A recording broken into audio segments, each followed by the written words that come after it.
Nós estamos aqui hoje para celebrar a coragem de viver sem limites e com autonomia, de viver... Eu tenho autista, pelo amor de Deus!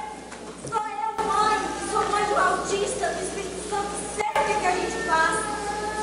Procura, pensa um pouquinho mais nos autistas também, pelo amor de Deus!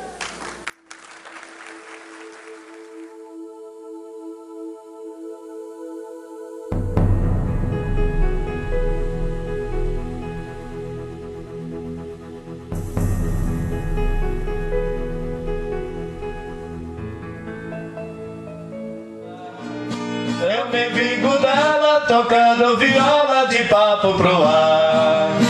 Eu me vingo dela tocando viola de papo pro ar.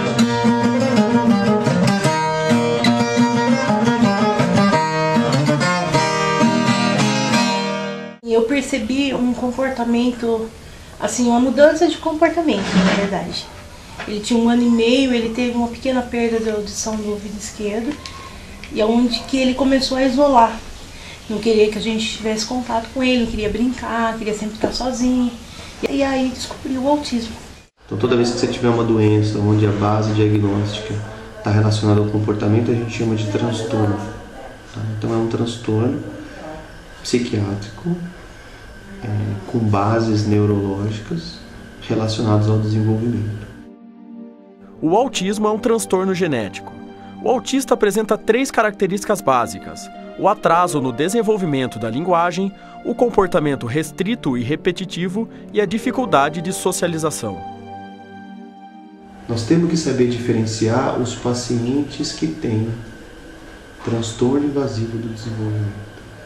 Porque aí a gente vai pegar desde a criança, que nunca vai conseguir falar, que tem uma deficiência mental grave, que tem uma dificuldade grave, que tem várias sequelas, tal, que é convulsiva, até as crianças de altíssimo funcionamento, que vão para a escola, que vão ter uma vida normal, que vão conversar, que vão ter família, que vão trabalhar, que vão estudar. O Daniel tinha algumas características, né, diferentes desde 3, 4 anos, só que nunca foi diagnosticado. Sempre foi classificado como hiperatividade, ou superdotado, uma série de outros diagnósticos. E na verdade eu fui diagnosticado relativamente tardio, com 23 anos de idade.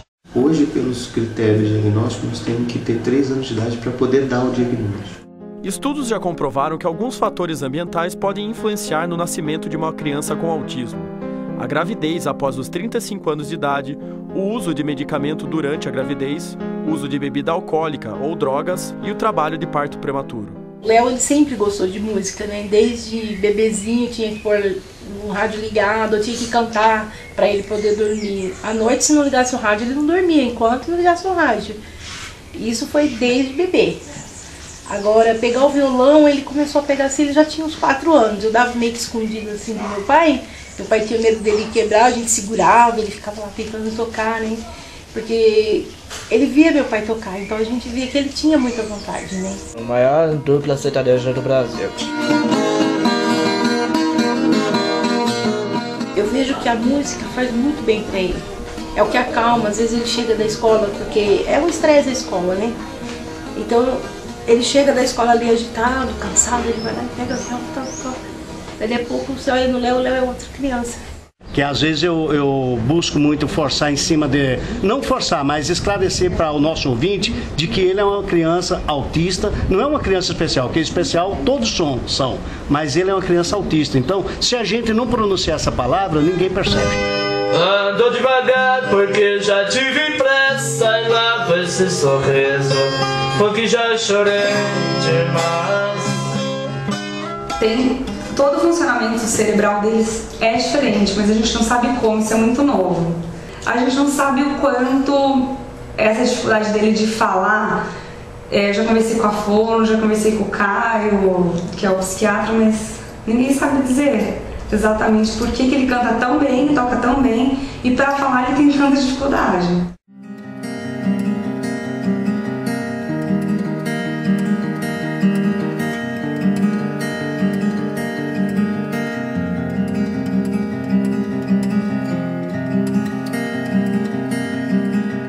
fazia TEAC iniciou baseado no Daniel mais a minha cachorra que entrou na minha casa, tá? Antes o Daniel tinha sempre medo de cães, apesar de a gente sempre ter cães em casa, e a partir da hora que entrou esse labrador em casa, nós vimos que a labrador ia em cima dele e ele começou a poder entender o que era um contato visual com o animal, porque nem isso eles entendem. Às vezes parece que minha afetividade é melhor direcionada no caso dos cachorros até que dos seres humanos, assim, no sentido de muitas vezes eu fazer coisas inadequadas, tal. O cachorro tem a maldade do ser humano, tudo. Então eu acho que me ajudou bastante também até nessa questão emocional. A gente começou esse trabalho como? Todas nós, eu acho que nós começamos pelo amor que a gente tem pelo animal, né? Só a hora que você chega numa instituição, a instituição assim se volta para o animal. Então, isso nós percebemos com o paciente, é uma coisa assim, é uma interação muito grande. Às vezes eles estão em crise, então você começa a trabalhar com o cachorro, eles vão acalmando.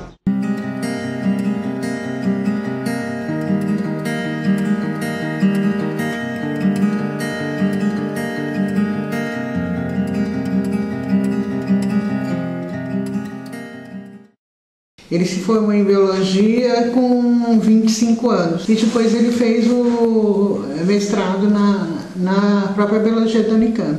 No início foi difícil porque eu não sabia como me apresentar em público e tal, até a parte técnica eu lidava mais ou menos bem. Na hora daquela coisa de se fazer as coisas de apresentar as teses e tal, eu tinha bastante dificuldade. Grande parte dos casos, você tem habilidades específicas aqui, ou habilidade de memória, ou habilidade visoespacial, uma habilidade no computador, uma habilidade na escrita. E essas habilidades podem ser utilizadas de uma maneira profissional.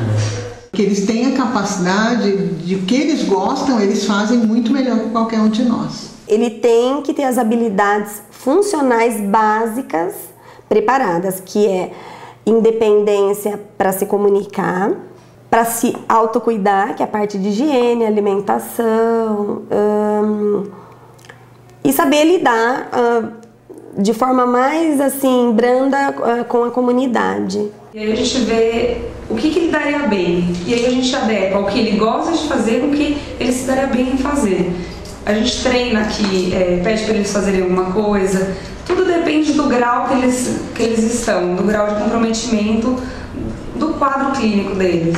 E a gente vai procurar um emprego adequado. Eu comecei a trabalhar no shopping, eu trabalhava antes com um aquário. Só que o meu patrão não entendia meus problemas, tipo, que eu era esforçado, fazia tudo que ele mandava, só que ele muitas vezes xingava eu também não entendia, eu me xingava, e eu não gostava, e às vezes dá nervoso em mim também, às vezes dá tristeza também. Ele melhorou porque criou uma independência para ele de dinheiro, ele pôde pagar coisas que ele nunca quis, inclusive fazer viagem para a Europa com o próprio dinheiro dele. Agora ele foi para a Argentina, então ele está conquistando coisas que ele está possibilitando para ele com a independência dele.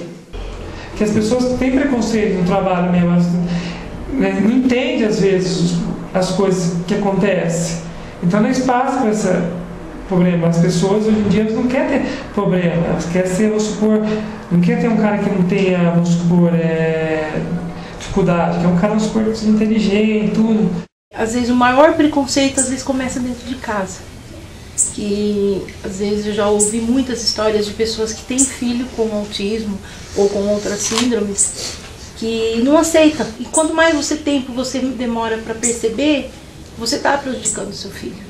O que eu vejo com os pais de autistas são a não aceitação, tá? Eles não aceitam o diagnóstico. Então, a partir da hora que você não aceita o diagnóstico, você não tem possibilidade de educar dentro do que tem que ser feito. Mais importante, por incrível que pareça, não é o tratamento da criança.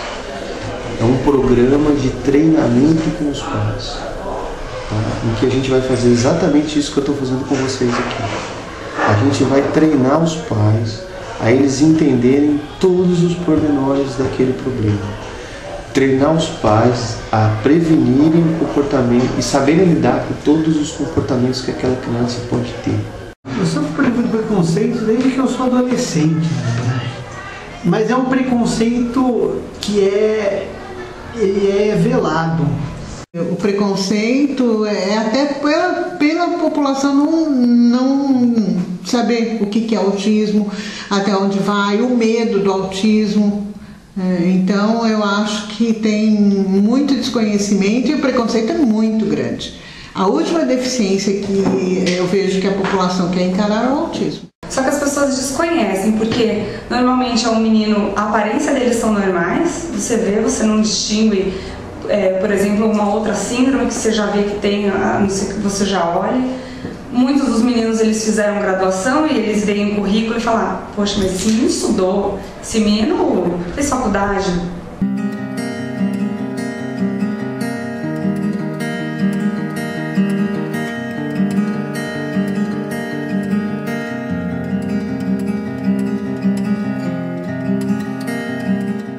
Na única instituição pública especializada em autismo da região de Campinas, a ADACamp, 132 crianças e adultos de 3 a 37 anos são tratadas. Há uma lista de espera de 92 pessoas, já diagnosticadas, mas aguardando tratamento. No ano de 2009, o Ministério Público Estadual ajuizou uma ação civil pública, pleiteando que o Estado cobrisse o tratamento integral de todos os autistas em São Paulo. A ação foi julgada procedente em todas as instâncias superiores. Basta o interessado se dirigir até a Secretaria de Saúde e Educação de sua cidade, comprovar por laudo médico a condição de autista e indicar uma instituição apta para o tratamento. Segundo a ONU, há aproximadamente 70 milhões de autistas no mundo. Em todo o Brasil, estima-se que 1% da população seja autista, ou seja, 2 milhões de habitantes. Na região de Campinas, estima-se que há 28 mil autistas.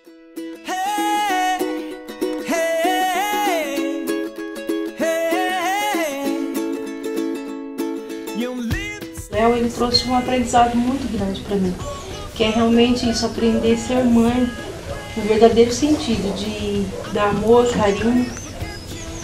Muitas das vezes você achar que muitas pessoas aquilo é pra quê, né, uma criança assim, mas o Léo me ensinou isso, ser mãe 2 vezes.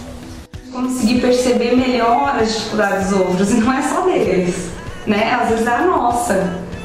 Eu agradeço a Deus, sabe, de ter essa oportunidade de estar podendo ajudar, Acho que a gente é mais ajudada do que eles, eu acho. Não deve desistir da vida.